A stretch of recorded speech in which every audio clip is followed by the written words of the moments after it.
இந்த வீடியோவில் இண்டெக்ஸ்னா என்ன, இண்டெக்ஸில் இன்வெஸ்ட் பண்ணலாமா வேணாமா அப்படிங்கிறத தான் பார்க்க போகிறோம்.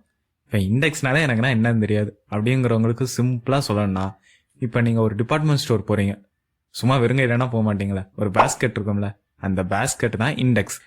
அந்த பேஸ்கெட்டுக்குள்ளே தேவையான பொருள்னா எடுத்து உள்ளே போடுவீங்களே, அதுதான் ஸ்டாக்ஸ். இப்போ ஓவராலாக நீங்கள் பார்த்தீங்கன்னா இண்டெக்ஸுங்கிறதுக்குள்ள ஸ்டாக்ஸ் தான் இருக்கும். குரூப் ஆஃப் ஸ்டாக்ஸ் கம்பைன் ஆகின்னு இருக்கிற இடம் தான் இண்டெக்ஸ். ஏகப்பட்ட இண்டெக்ஸ் இருக்குங்க. ஆனால் நம்ம பேசிக்காக ரெண்டாக பிரிச்சுக்கலாம். ஒன்று மார்க்கெட் கெப்பாசிட்டி வைஸ், இன்னொன்று செக்டார் வைஸ். இப்போ ஃபஸ்ட்டு மார்க்கெட் கெப்பாசிட்டினா என்னன்னு பார்ப்போம். அது ஒன்றும் பெரிய விஷயம் இல்லைங்க. ஒரு கம்பெனிக்கு பங்கு சந்தையில் என்ன அதுக்கு மதிப்பு கொடுத்துருக்கோமோ அதுதான் மார்க்கெட் கெப்பாசிட்டின்னு சொல்லலாம். அந்த மார்க்கெட் கெப்பாசிட்டி 3 விதமாக பிரிச்சுக்கலாம். Large cap, mid cap, small cap.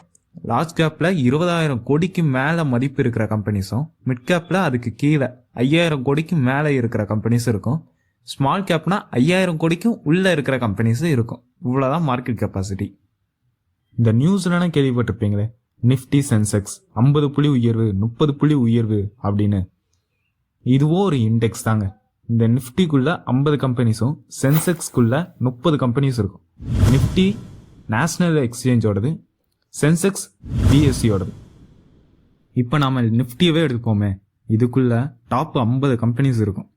இப்போ கண்ணை மூடிட்டு இந்தியாவில் இருக்கிற மிகப்பெரிய கம்பெனி பேரெல்லாம் சொல்லுனா நீங்கள் சொல்கிறதுல 3/4 பேர் இதுக்குள்ளே அடங்கிடுங்க. அந்த அளவுக்கு மிகப்பெரிய கம்பெனியாக இருக்கும். அதுக்குன்னு 50 கம்பெனியுமே ஒரு பேங்காவோ ஃபார்மாவாவோ இல்லை ஏதாச்சும் ஐடி கம்பெனியாவோ மட்டும் இருக்காது. இதில் ஓவராலாக எல்லா செக்டரையும் கவர் பண்ணுற மாதிரி தான் இருக்கும். இதுக்குள்ளே ஆட்டோமொபைல் கம்பெனியும் இருக்கும், பேங்க்கும் இருக்கும், ஃபினான்ஸும் இருக்கும், ஃபார்மா இருக்கும், ஐடி இருக்கும். எல்லா கம்பெனிஸும் மேக்ஸிமம் இதில் கவர் பண்ணுற மாதிரி தான் வச்சுருப்பாங்க. இதே மாதிரி மிட் கேப், ஸ்மால் கேப்னு எல்லா இண்டெக்ஸும் இருக்குங்க. இதுக்கடுத்து செக்டார் ஸ்பெசிஃபிக்காக வந்தோன்னா அந்த பேர்லேயே இருக்குங்க, செக்டார் ஸ்பெசிஃபிக்காக அந்த இண்டெக்ஸ் இருக்கும். இப்போ பேங்க் இண்டெக்ஸ் அப்படின்னு எடுத்துட்டோன்னா அது பேங்க்கு மட்டும்தான் இருக்கும். அதே மாதிரி ஐடி இண்டெக்ஸ் எடுத்துக்கிட்டோன்னா அதுக்குள்ளே ஐடி கம்பெனிஸ் எல்லாம் இருக்கும். இவ்வளோதாங்க இண்டெக்ஸ். ஓகே, இப்போ இந்த இண்டெக்ஸ்னால் என்னன்னு புரிஞ்சிருச்சு. இந்த இண்டெக்ஸ் எதுக்கு தான் இருக்குது, எதுக்கு தான் யூஸ் ஆகுதுன்னா, இப்போ ஷேர் மார்க்கெட்டுக்குள்ளே மொத்தம் 8,000 கம்பெனிஸ் இருக்குது. இப்போ மார்க்கெட்டில் மேக்ஸிமம் கம்பெனிஸ் எப்படி பாசிட்டிவாக இருக்கா நெகட்டிவாக இருக்கான்னு ஒவ்வொரு கம்பெனியாகவும் எடுத்து பார்க்க முடியும். இதெல்லாம் ஓவராலாக நாம் கெஸ் பண்ணுறதுக்கு தான் இந்த இண்டெக்ஸுங்கிறது நமக்கு யூஸ் ஆகுதுங்க. இப்போ நிஃப்டியே எடுத்துப்போமே, இதில் இருக்கிற 50 கம்பெனிஸ் மேக்ஸிமம் எல்லா செக்டரையும் கவர் பண்ணுற மாதிரி தான் இருக்கும். ஸோ நிஃப்டி பாசிட்டிவாக இருந்துச்சுன்னா ஓகே, இன்னைக்கு மேக்ஸிமம் கம்பெனிஸ் பாசிட்டிவாக இருக்கும்னு ஒரு கெஸ்ஸுக்கு வரலாம்.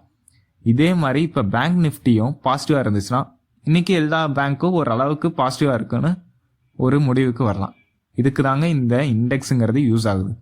அப்போ இண்டெக்ஸ் பாசிட்டிவாக இருந்தால் போதும், எல்லா கம்பெனிஸும் பாசிட்டிவாக இருக்குமான்னு கேட்டிங்கன்னா இல்லைங்க. இப்போ கொரோனா டைமில் எல்லா பிஸ்னஸும் எவ்வளோ டவுன்ஃபால் ஆகிட்டு இருந்துச்சு நம்ம இப்போ பார்த்தோம்.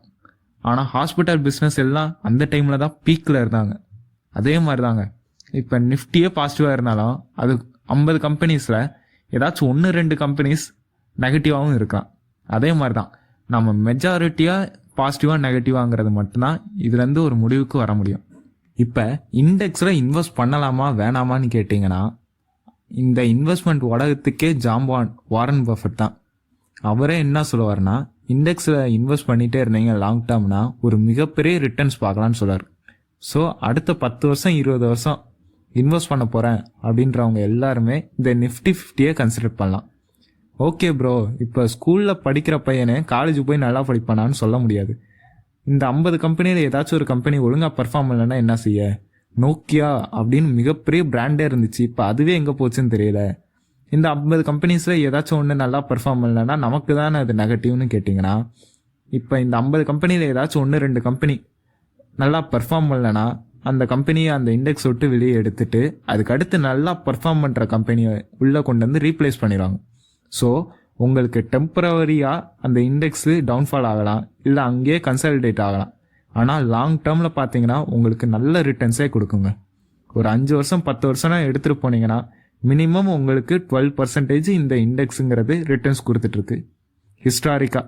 ஃப்யூச்சரில் இதே மாதிரி கூட உங்களுக்கு நல்ல ரிட்டர்ன்ஸ் கிடைக்கலாங்க. நிஃப்டி சென்செக்ஸை தவிர அடிஷ்னலாக கொஞ்சம் ரிஸ்கியாக இருந்தாலும் பரவாயில்ல, அதுலேயும் இன்வெஸ்ட் பண்ணணும்னு நினைக்கிறவங்களுக்கு ஐடியும் ஃபார்மா இண்டெக்ஸையும் கன்சிடர் பண்ணலாம். இந்த வீடியோ ஒரு ஸ்டடி பர்பஸ்க்காக தான். ஸோ எந்த விதமான இன்வெஸ்ட்மெண்ட்டுக்கும் முன்னாடி நீங்களே ஓனாக அனலைஸ் பண்ணிக்கோங்க. இதே மாதிரி ஷேர் மார்க்கெட்டோட பேசிக்ஸ் எல்லாம் வீடியோஸாக கவர் பண்ணியிருக்கோம். அதோட பிளேலிஸ்ட் லிங்கை டிஸ்கிரிப்ஷனில் தந்திருக்கோம், செக் பண்ணிக்கோங்க. இந்த வீடியோ உங்களுக்கு யூஸ்ஃபுல்லாக இருந்துச்சுன்னா லைக் பண்ணி ஷேர் பண்ணிடுங்க. அதுக்கப்புறம் உங்களுக்கு இருக்கிற டவுட்ஸை கமெண்ட்ஸில் கேளுங்க, நாங்கள் உங்களுக்கு ரிப்ளை பண்ணுறோம். அப்புறம் மறக்காமல் சப்ஸ்கிரைப் பண்ணிடுங்க. Invest. Analyze.